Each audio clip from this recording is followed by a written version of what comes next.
It's wonderful to have you here again. This is Flow Hub, that is Français langue étrangère, French as a foreign language.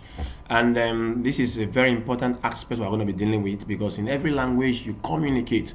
And in the process of communication, you ask questions, you get responses. Now we're looking at how to ask questions in French. We call it l'interrogation en français. How do you ask questions in French? Very important. Before we go on, please, I want to encourage you to hit the subscribe button. Share this video with your friends who want to get basic knowledge in French. If you're a French student already, share it among your colleagues. It's going to serve as a reminder for you to learn quite a lot. And there's quite a lot of videos on the channel already that there were French phonetics, and we're going to be dealing with grammar and literature, books review in the nearest future. So you don't want to miss out on all these wonderful things we have. Now let's come to it. L'interrogation en français, interrogations in French, asking questions. Now, as we look at French generally, there are ways of asking questions. The very first one we have there is rising intonation. You can decide to raise your intonation. That's one of the ways of asking questions in French. And we're going to see more examples on that. The next thing I want you to look at very well is the fact that as you look at this rising intonation, you make normal sentences like normal declarative sentences questions by just rising your tone, just changing your tone at the last word. Look at the example we have there. We have example, we have tu viens à la fête. That's the normal declaration. Or you say tu viens à la fête, tu viens à la fête. That is, are you coming to the party? You are asking a question in French. So basically, just put your question mark there, and you have that done already. The next thing you want to take note of here is, we call it them tag questions. Now, they are used to emphasize things at the end of a word. Look, for example, you have tu parles français, n'est-ce pas? Now, take note of this n'est-ce pas. It's very important. When somebody uses this n'est-ce pas, it makes it question. You make a statement and you add n'est-ce pas at the end of it. It becomes a question. Tu parles français, n'est-ce pas? Il fait beau aujourd'hui. It is nice today, isn't it? N'est-ce pas?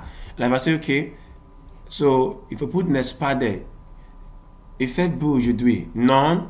So we have n'est-ce pas for the first, we have non for the second one. But I want you to take note of the n'est-ce pas. It's very common in speech.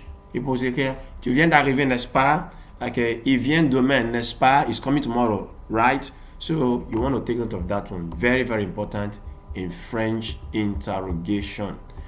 The next thing we're looking at now is the subject-verb inversion, or you call it the yes or no questions. Now, for this particular one, questions are that when you have a sentence on a normal day, we have the noun, the verb, basic. But by the time you change their position, you bring the noun before the verb before the noun. We call it subject-verb inversion in French, and that's a very good way of asking a question in French without going through the source of rising intonation, putting on n'est-ce pas, and a lot of other things. Now let's look at the example. Manges-tu du pain, du gâteau, pardon? Are you eating cake? On a normal day, you are supposed to have tu before this mange here. This mange should come. We have tu manges du gâteau. That's the declarative statement. But in this particular context, there is an inversion. The change in their position makes it a question in French. We call it the inversion of the subject and the verb. So you're going to see quite a lot of them. Now, look at another example. Aimes-tu du chocolat? Aime and tu. Aimes-tu du chocolat? They have parles-tu français? Tu parles français. That's a statement. But say parles-tu français, you are actually changing everything there. You're inverting it. It becomes a question. Parles-tu. Look at it. The inversions are here. Aimes-tu? Manges-tu? Parles-tu? The next one is as-tu fini tes devoirs? Tu as fini tes devoirs. But when I say as-tu, this verb here coming before the tu. So you want to take note of all these. They are very, very important. Let's go to the next thing we have. This is also very important. Est-ce, the est-ce family, very key.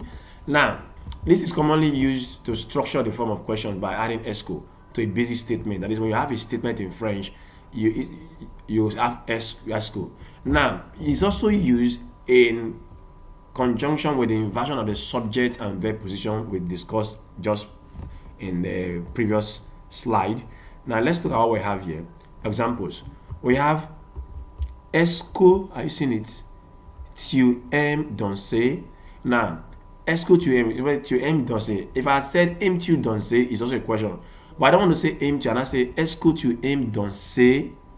It does not require you inverting the subject and verb position. You see the subject come, this is the subject, this is the verb. The next one is the verb. Now, est-ce qu'il pleut? This is the subject, this is the verb. Instead of saying pleut-il aujourd'hui, in my version, I will say est-ce qu'il pleut? So when I put the est-ce que before the sentence, it's already a question. The sentence you have for est-ce que vous allez au cinéma? Are you going to the cinema tonight? So you want to take note of those things. It can also be used in the form of qu'est-ce que. Aha. So yeah, that's qu'est-ce que. Look, or qu'est-ce qui. Now qu'est-ce que is before the verb. Qu'est-ce qui is before the third person singular. So you want to take note of those ones. Qu'est-ce que tu fais? Qu'est-ce qu'il fait? So that's how it is used. Now I will call the question words or the WH questions generally in English. Now for this question, you can start with the question word. Look at the example. Qui, you have your quoi, you have your quel, you have your où, you have your quand, you have your pourquoi, you have comment, you have combien. So when you have all these question words, it's already a question that I look at them in sentences the way they are used now. Okay, we have qui. You have qui est, who is there. We have où habites-tu, where do you live? Où habites-tu? We have quand est ton anniversaire, when is your birthday? You have pourquoi pleures-tu, why are you crying?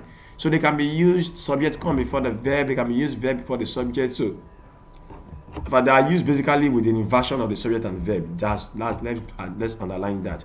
You have comment vas-tu, you have combien de livres as-tu, you have quel âge as-tu. So you see, when you use all these question words, which call WH questions in English, you also use the subject and the verb inversion. So the verb comes before the subject. As you have it in vas-tu, pleures-tu, you have it at habites-tu, so you have it in as-tu. So you want to take note of that. It's also very key. That's the other way of asking question in French. The next thing is I have for you is the practical usage with the verb avoir. Now look at the verb avoir. You have quel âge as-tu? You have est-ce que tu as des frères et des sœurs? You see, we are using quel. That's the WH question type. We have in the est-ce que that we talked about just in the previous slide. You have as-tu. This is the inversion of the subject. This is it, inversion of subject and verb. The use of est-ce que. You have the question tag, whatever. You have the qu'est-ce que, part of the est-ce que family. Qu'est-ce que tu as dans ton sac? So these are the way they are used. And then you have as-tu faim, another inversion of subject and verb. Then you have again as-tu soif, look at it, as-tu soif. You have est-ce que again, tu as un stylo. So you want to take note of them. They're very, very important. These are the ways you ask questions. As-tu peur des araignées? As-tu des livres préférés? So these are the examples. You can go through them. It's on your screen. You can screenshot and watch over and over again. You can pause and continue. Now, having said that, we want to come to the last thing I have for you. And I always want to give you exercises. Répondez aux questions suivantes. Quelle est la capitale de la France? Aha, you see, I'm using them now to ask you, what is the capital of France? Your answer should be Paris. So you want to know this kind of little tips. Où se trouve la tour Eiffel? That is, where is the Eiffel Tower found? That's actually in Paris. Then you have, quel est le mois de Noël? What month? We have Christmas, that should be janvier. You should know the months of the year by now. You have, quel est la plus grande océan du monde? You should know that is the Pacific Ocean. Then you have, combien de continents y a-t-il sur Terre? You should know the continents we have. And then, comment? Now, with that, I'll left you with some exercises which you should be able to do. Now, try and create a question for these exercises. The first one you have to do with intonation. You know how to have. You have also an inversion of the subject and verb. Use your n'est-ce pas for the next one. Use your est-ce que. Use your inversion. Use your inversion again, and then use your est-ce que for the next one. Use your intonation. Use your n'est-ce pas. So, and use your intonation. So this is the end of this particular. Let me leave this for you so you can screenshot it. This is the end of this video. Please subscribe. I really plead with you to subscribe to the channel, share it with your friends, and I will see you in the next video.